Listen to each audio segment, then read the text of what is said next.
You might think to yourself, a financial advisor? Why do I need one?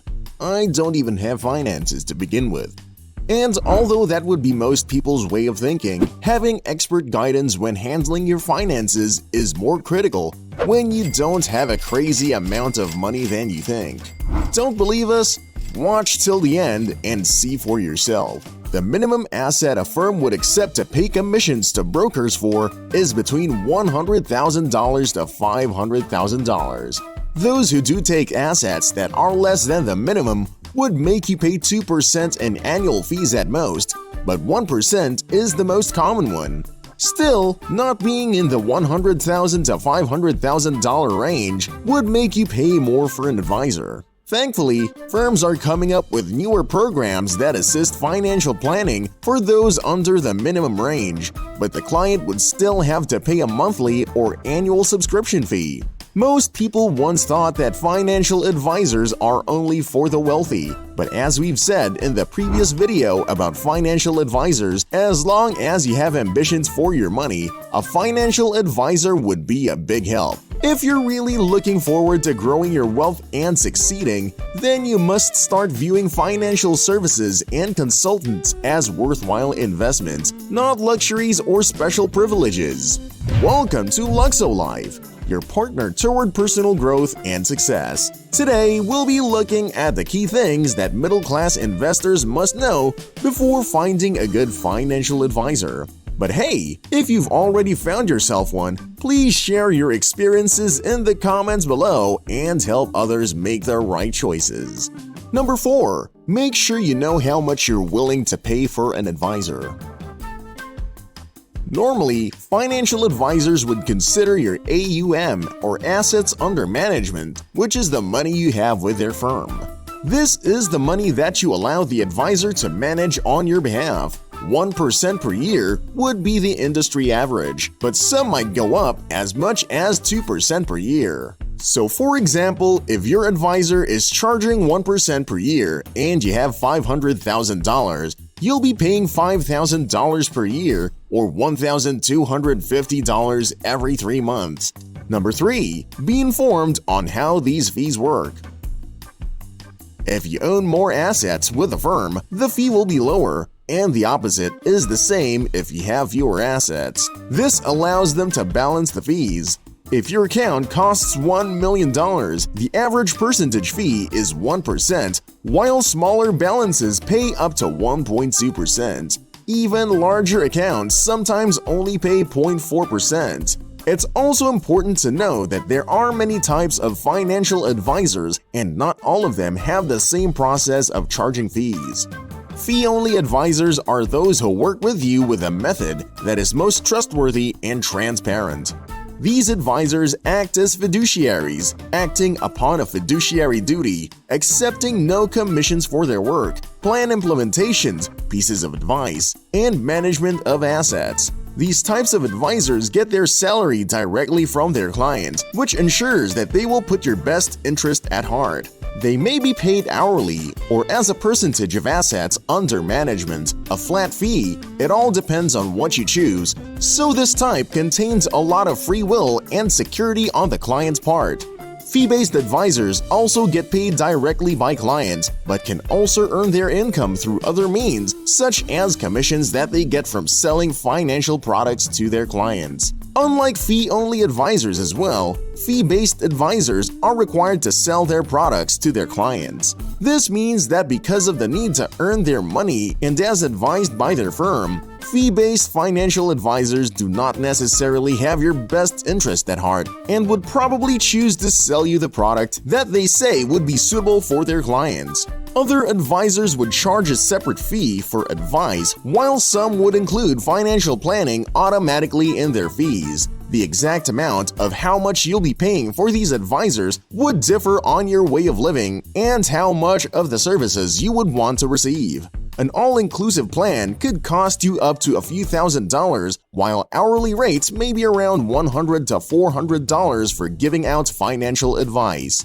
The founder of My Financial Planner, LLC in Brooklyn, as well as a renowned certified financial planner, Stephanie Jenkins, would charge their clients hourly instead of by assets under management.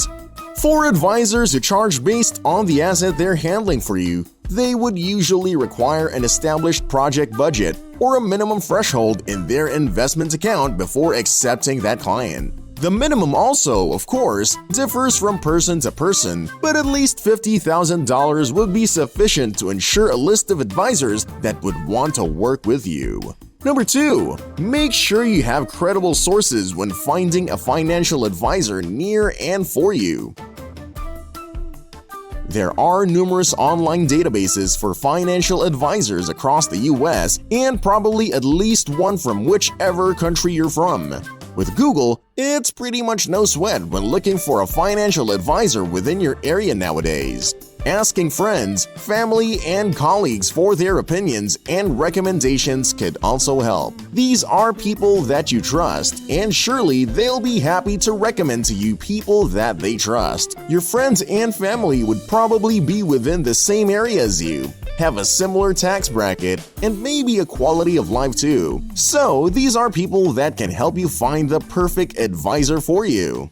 The GarrettPlanningNetwork.com is an easy-access website that presents a map of the US, and just by pressing on which state you currently are in, you'll be able to find a list of trustworthy advisors near you who would accept middle-class clients. The NAPFA, or National Association of Personal Financial Advisors, is an obvious choice as well. Use your internet search engines. Whichever engine you're choosing, just look up financial advisors near me, and suggestions will pop up in less than a couple of seconds for you to choose from. Just remember that when considering the costs, always think of the type of advisor you're getting and how they're getting money as an advisor. With a fee-only advisor as a fiduciary, there won't be any conflicts of interest since they are only allowed to know and figure out what would be the best for you. As for those who earn money through commissions, they would be set to give you investment plans that earn them the highest commission but aren't necessarily the best for you. Financial advisors who follow a fiduciary bond and legally on paper are required to please you and put your needs first. Number 1. Make sure you know your financial advisor. Don't just take Google or your mother's friend's cousin's third-grade teacher's word for it. Some advisors can handle their enterprise while others work better as a part of a larger firm. Of course, the two aren't relatively comparable and not one is better than the other, but it comes down to what you want and which style is best for your needs. Larger investments obviously could offer a wider selection of services, while smaller firms could give out unique ways of guidance that might be relatively new but works the best for you. Credentials are important when looking for a financial advisor. Your finances are not just some joke you can have anyone to look after. It's important to have that sense of security that the person handling your wealth is someone trustworthy. The title financial advisor is not backed by federal law, and anyone can call themselves a financial advisor. But does that person have the certifications to actually be one? Did they have professional training before getting a license? Picture this: a lot of people who win by gambling and the lottery often lose what they got as easily as they had it. Easy come, easy go, right? The major cause is a lack of financial literacy. A financial advisor can fill that void that causes many to stumble. You see, it's better to act now while you don't have much than go big later on and not have an idea what to do with it. We're not saying you're going to be the next big millionaire, but rather get in touch with a financial advisor while you're earning an average wage so that when you do get a step higher in life, you already know who to seek help from and what to do next with what you have. Remember this: if you're wise with what little you have now, you'll be wiser with what you're going to have then, even when it's a much larger paycheck than you've ever had before.